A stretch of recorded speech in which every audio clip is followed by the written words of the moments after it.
Bien, buen día maestro, muchas gracias. Comenzamos con las preguntas enviadas por los periodistas. La primera es de Hernán Braga, de Hombres de Fútbol, de 1010 AM. Maestro, ¿qué siente usted internamente cuando futbolistas jóvenes que están jugando a buen nivel en sus equipos se ponen la camiseta de la selección uruguaya y repiten esos buenos rendimientos? Bueno, me alegra por, por la selección y por este proceso que ha sido tan afectado por estos problemas que tiene el mundo con la pandemia, y porque esos futbolistas les toca competir en desventaja, en el sentido de no tener el apoyo de la aproximación paulatina a la selección mayor, con evaluaciones consecutivas, sino que a veces, como dice la canción, entran sin preguntarle si quiere entrar. Y bueno, y me alegra por ellos también, fundamentalmente, porque de eso se trata, del amor que se le tiene o la pasión que se tiene por la selección de Uruguay, por los sueños que todos ellos deben tener. Y bueno, y deben haber pasado un momento emocionante, además de feliz, ¿no? Y por suerte no ha pasado, no es la primera vez, lo hacía tiempo que no se daba esto, porque hemos tenido dificultades, como sucede en cualquier proceso, más todavía cuando es largo en el tiempo. Y bueno, y vino en los momentos que podrían haberse generado muchas dudas, porque jugadores muy importantes no pudieron estar para estos partidos, y les tocó a los que ya estaban y los que vinieron, ir a buscar lo que se quería. Y en estos dos últimos partidos que jugamos, se mantuvo esa posibilidad, que ahora hay que confirmarla en el partido con Ecuador, de acercarnos, vamos a decir, o asentarnos en los puestos de clasificación para el Mundial. La siguiente pregunta es de Rafael Castillo, de Radio Universal. Maestro, José María Jiménez destacó en la conferencia que hay algunas distracciones del equipo que es necesario mejorarlas. ¿Qué ajustes cree necesario realizar para el partido con Ecuador, que en los papeles es superior a Bolivia? Y lo que venimos haciendo permanentemente. Yo no me olvido, porque lo que lo dijeron ahora no lo tienen tan cercano, de las grandes críticas que mereció un récord de inefectividad que tuvimos, y que nos costaron muchos puntos. Y bueno, y de ese momento se está trabajando sobre la postura que debe tener el equipo como un todo y cada uno individualmente en los aspectos del endurance, de la actitud, de los aspectos psicológicos que están en juego, de confiar en uno mismo, de respetar al rival, de no dar ningún partido por ganado antes de jugarlo, porque todas esas sensaciones tienen que ver con el entorno. Por ejemplo, el partido pasado jugamos contra un equipo que nunca ganó en Uruguay. Pero eso no significaba nada. Como no significaba nada el último partido de la eliminatoria anterior, que fue contra Bolivia también, y fuimos en pérdida 2 veces en el resultado y con unos goles un poco rocambolescos, ¿no? Y bueno, y en eso, hablando, se progresa, y no solamente por poner sobre la mesa estos asuntos, sino por lo que hacen los propios futbolistas por lograrlos. Porque esos jugadores que llegan, si no reciben una super confianza, un super voto de confianza de los jugadores que ya están, porque ya han visto muchas veces esta situación, que llegan jugadores, obviamente, sin determinado nivel de experiencia en muchos aspectos, y los acogen y los hacen sentir bien. Entonces, para los nuevos todo motivación, y cuando se logra lo que se quiere, no es necesario decirles nada, porque cuando el equipo juega bien, cada uno de los jugadores se da cuenta y todos quedan conformes. Es lo único que hay que pensar, es que no nos quedemos en el partido ese, porque hay que ir con la mente muy despejada y muy enfocada hacia el partido que viene, hacia el partido que se va a disputar. Pero esas cosas siempre están, vamos a decir, sobre el tapete en las conversaciones que tenemos entre todos, ¿no? La siguiente pregunta es de Guillermo Lorenzotti de Radio Oriental. Hola maestro, 3 goles en 2 partidos para Georgian de Arrascaeta. ¿Entiende que este es el mejor momento del jugador en la selección? Bueno, no podría decirle. Desde el punto de vista de su prestación física ha evolucionado mucho, inclusive desde que empezó esta eliminatoria o estos partidos recientes. Jordan y Maxi Gómez llegaron a la selección después de haber sufrido por el coronavirus, estuvieron contagiados. Y eso le causó efectos en el físico, que a veces no se tienen tanto en cuenta, pero que a veces puede afectar hasta el porcentaje de masa muscular y un montón de cosas que tienen que ver con los rendimientos. Y él mejoró mucho, al punto de que en este partido, yo ya lo dije, cuando me vino a saludar, cuando salió del partido, le dije, Jordan, lo que corriste, porque no lo veía así, en ese aspecto. Y bueno, y después conversando, ampliando ya acá en el complejo, él me dijo que se siente muy bien. Y esa sensación que yo tuve en el partido lo corroboraron los números de su GPS. Corrió con un metraje que no era común para él. Y eso tiene influencia en el juego, vamos a decir, en su prestación desde el punto de vista del ataque, pero también desde el punto de vista defensivo. Muchas de esas carreras con cambio de ritmo, con velocidad, fueron hacia el arco nuestro para ayudar. Y bueno, si a todo eso le sumamos el talento que tiene, que nadie lo puede discutir, me parece, me parece que tenemos un jugador en un muy buen momento. José Gutiérrez, de Radio Huancavilca de Ecuador. Maestro, ¿qué le preocupa de la selección de Ecuador? Bueno, yo creo que en algunos aspectos del juego es de lo mejor que hay en la eliminatoria. Por ejemplo, el enfrentar al equipo rival en posesión, o sea, cuando la pelota la tiene el equipo rival, tiene muy buenos movimientos colectivos para la presión sobre el rival, desde los delanteros hasta los defensores. Después, los jugadores ecuatorianos, muchos de los cuales hemos visto desde su evolución, desde juveniles, que han conseguido cosas muy importantes a ese nivel, y jugadores muy jóvenes que están en la selección, son de potencial físico muy importante, hasta genéticamente diría, jugadores veloces, jugadores resistentes, y bueno, y en esta eliminatoria han logrado un lugar importante. No es solo un buen comienzo como tuvieron en la eliminatoria pasada, que ganaron creo que 3 partidos consecutivos, pero después no confirmaron eso y no consiguieron su clasificación al Mundial. Ahora, más allá de las oscilaciones que siempre tiene esta competición, que es tan difícil, tan pareja, se han mantenido en una posición importante, en zona de clasificación directa. Por eso, este es un partido muy importante, el último de una serie de 3, que se juega en condiciones muy desventajosas para los futbolistas. 3 partidos en 8 días obliga a andar gestionando los tiempos en que cada jugador está en la cancha, y a veces, como a nosotros, recurrir a cambios pensando en el partido siguiente. Y en los 2 partidos en Perú y acá tuvimos problemas después que salieron algunos jugadores de determinadas características.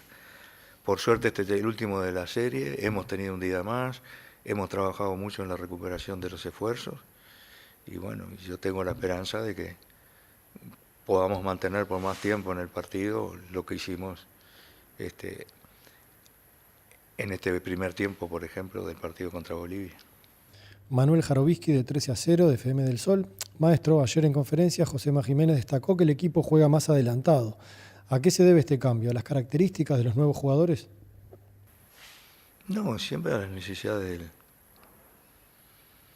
del equipo. Nosotros creo que se verá.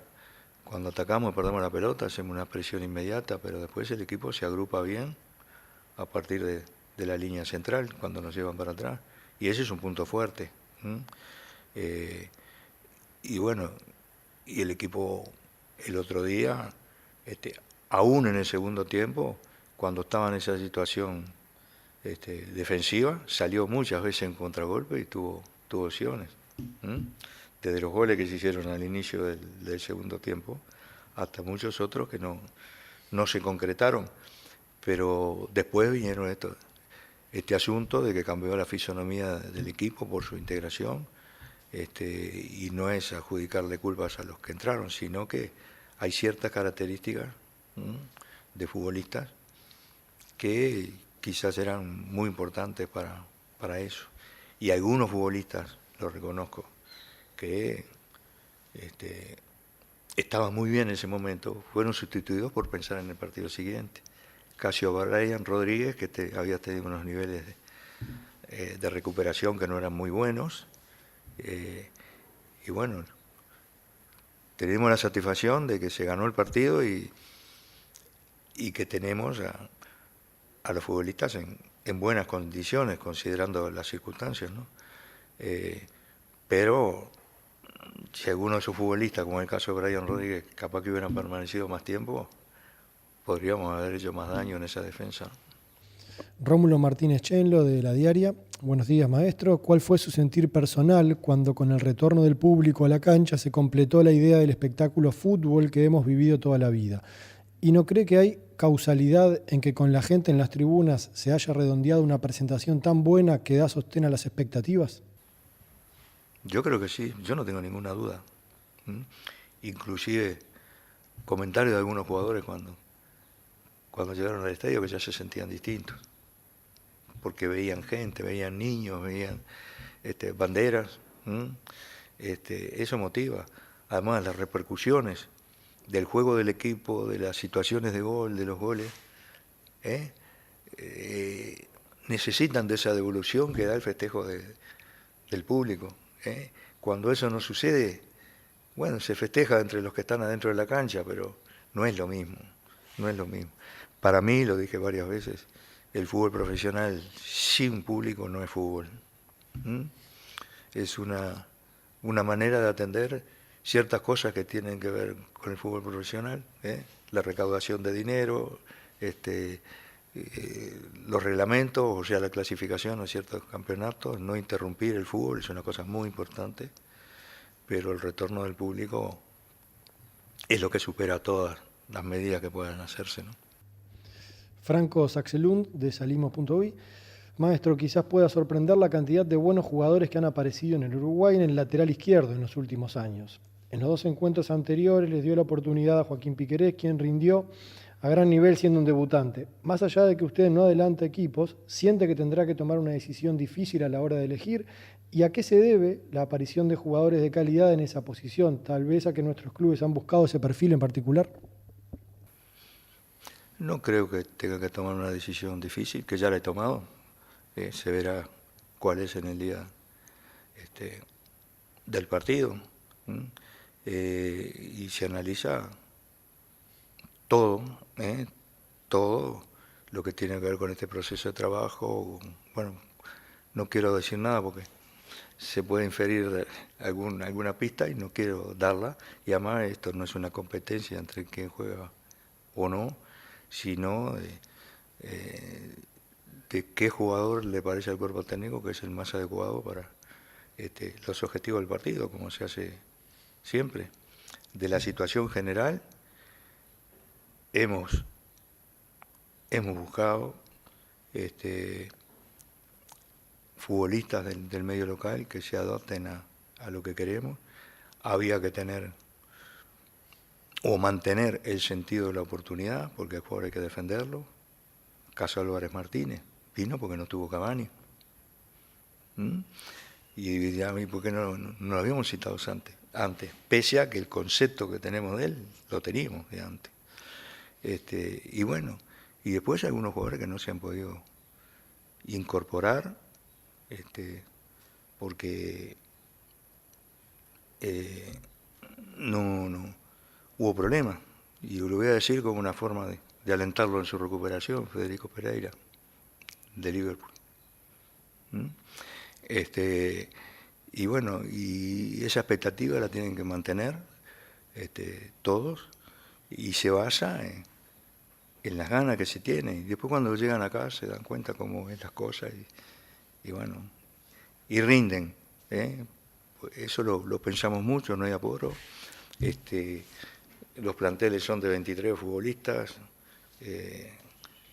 y bueno, no hay lugar para todos, pero una de las cosas que nos fijamos con el cuerpo técnico es nosotros tenemos que mejorar permanentemente el nivel de los suplentes, por decirlo de alguna manera, y si quieres pónganlo entre comillas, ¿no? Porque la distancia acá en un plantel de una selección entre un titular y un suplente, salvo casos excepcionales, no es mucha. Pero eso, no, tener muchas opciones, nos permite que atendamos cualquier contingencia, como pueden ser lesiones u otro tipo de problemas, suspensiones, y tenemos, vamos a decir, motivados a muchos futbolistas que se sienten reconocidos por lo que están haciendo dentro de las canchas.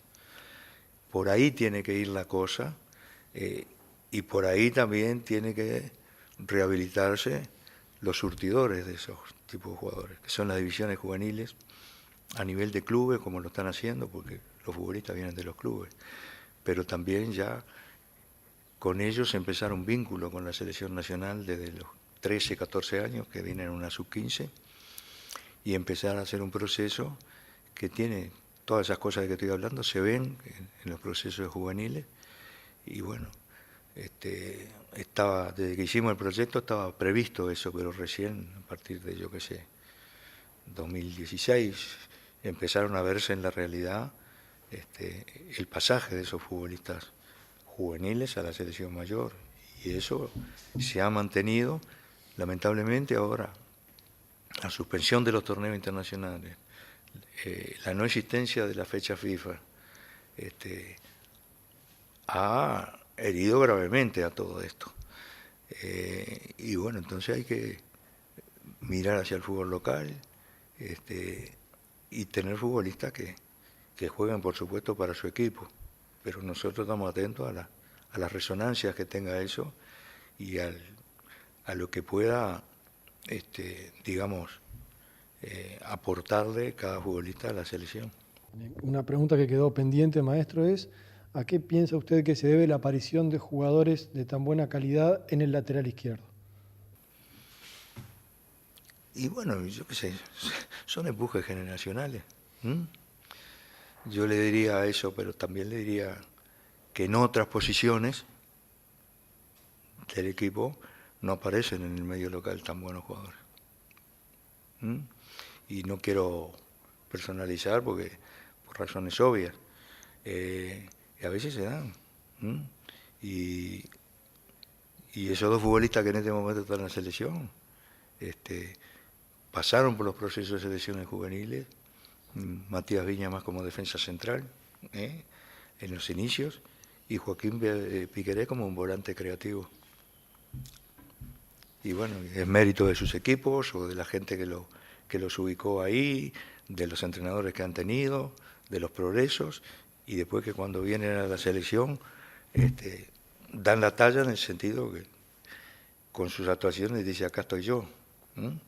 Es como dar un examen, y cuando lo superan, ya a partir de ese momento es todo bueno, es todo progreso, y la parte motivacional, la parte de concretar ilusiones está lograda, y esperemos conseguir más, y aparte de muchos que han estado en esa posición, no es que los saquemos de la mente totalmente, y ahora estos dos jugadores son inamovibles, no puede venir nadie más. Veremos.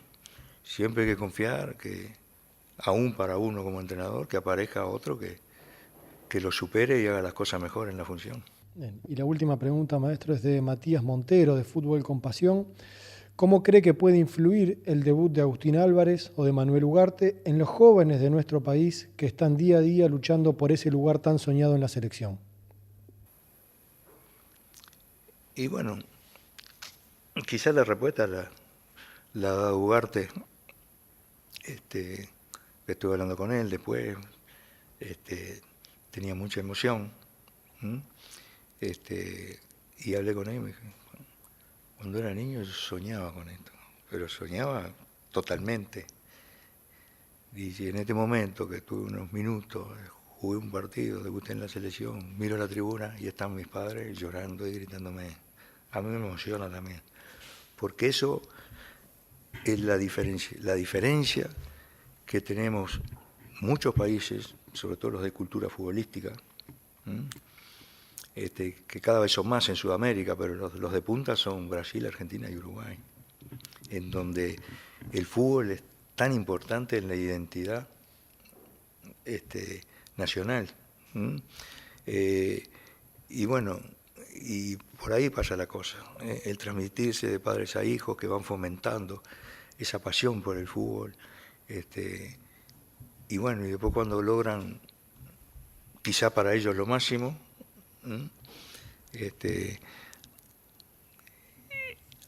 es un ejemplo para todos los niños que juegan al fútbol. Yo a raíz de esto de la pandemia, no hace mucho, no me acuerdo en qué conversación he dicho, cuando esto de la pandemia termine y los equipos de fútbol estén trabajando normalmente, en algún lugar del país, que no sé cuál, habrá un niño, que no sé ni cómo se llama, todavía no lo sabemos, que en 7 u 8 años puede estar jugando en la selección nacional. Porque eso es la historia de todo este proceso y es la historia de Francescoli, de Rubén Sosa, de Manteca Martínez, de todos los que han aparecido. Nunca fue un problema acá en el Uruguay la capacidad de los futbolistas, nunca. Y lo digo porque yo también viví en la época en que no había hilos conductores entre los futbolistas, la selección, los procesos. Pues trabajé en ese periodo en donde no fuimos a 5 mundiales, en donde las cosas estaban más allá de la capacidad de los futbolistas que teníamos. Y bueno, entonces eso para mí es importantísimo, y el ejemplo que se da a las generaciones que vienen, a ese niño que no conocemos, que no sabemos dónde será que juega, va a aparecer, estoy seguro. Y me parece, y ayer lo tuvimos una conversación un poco informal, pero no por el tema, sino por esto, por la importancia de este tema, con el presidente, con Nacho Alonso. Y bueno, convencidos los dos que nuestro país, por las condicionantes que tiene, por sus problemas demográficos y un montón de cosas más, para ser competitivo necesita de estas cosas. Pero ¿qué tenemos que hacer? Favorecer esos procesos. Con gran organización, con mejores canchas, mejor infraestructura, atendiendo todos los aspectos que hacen en la práctica del fútbol, o cuando ya se van asomando a las divisiones juveniles, el fenómeno del desarraigo para los jugadores del interior. O sea, invertir en eso, no solo en dinero, sino en todo el esfuerzo que se hace, porque es muy bueno para el fútbol uruguayo, junto con el trabajo que se hace en los clubes, después que están en las juveniles y todo. Porque yo veo, por ejemplo, en un equipo como Liverpool o en River, la cantidad de futbolistas jóvenes que aparecen, y que son de potencial como para estar en una selección. Lo único que hay que ver, cuándo, en qué momento y en qué panorama. O sea, puede haber, 6 número 9 y no van a poder estar todos en la selección. Esas cosas hay que favorecerlas y son cruciales, porque además lo hacen en todo el mundo. Hasta en el primer mundo futbolístico que está en Europa, en los países centrales, en las grandes ligas, se está invirtiendo mucho en eso. la final de la Eurocopa, ya lo dije, pero lo repito, entre Inglaterra e Italia, tuvo como participantes a muchos jugadores de 22, 23 años. Y antes no se veía eso, sobre todo ninguno de los dos, ni en Inglaterra ni en Italia. Y ahora sí, porque se invierte mucho en el desarrollo de los futbolistas, en su preparación, en enseñarles cosas, en apoyarlos en su desarrollo, y después van y son figuras importantes en sus clubes primero, y bueno, y los seleccionadores nacionales o la organización de la selección, de las selecciones, ven que pueden aportar. Y es así. Varios jugadores que hace 4 años no jugaban en primera división, porque eran muy jóvenes. Y eso pasa en todos lados. Quizá la diferencia, y es obvia, es en las posibilidades que tienen esos países frente a los tercermundistas o los sudamericanos, digamos, en general, salvo el caso de Brasil, que fundamentalmente, seguido por Argentina. Brasil tiene una infraestructura y una competición que de muchos aspectos lo hace independiente de los demás. Se pregunta muchas veces por qué hay tantos equipos brasileños clasificados para las copas y todo, porque si no le dan esas ventajas, son autosuficientes, no competirían. Y bueno, y si hay que tomar opciones, que no las justifico, pero pasa eso. Pero ¿cuántos jugadores de Brasil? Hasta han hecho en un momento políticas los equipos de no quedarse con futbolistas muy jóvenes, no ponernos en primera y empezar a darle experiencia en Europa y ya hacer precontratos y un montón de cosas. Pero eso tiene que ver con la cantidad de futbolistas que tiene y bueno, la cultura futbolística, la tradición, el nivel que tiene el fútbol brasileño. Entonces, todas esas cosas hacen reflexionar, pero tiene mucho que ver con lo que me pregunta el periodista, de lo que significa que hayan debutado jugadores jóvenes en la selección para todos los que vienen atrás en edad, ¿no?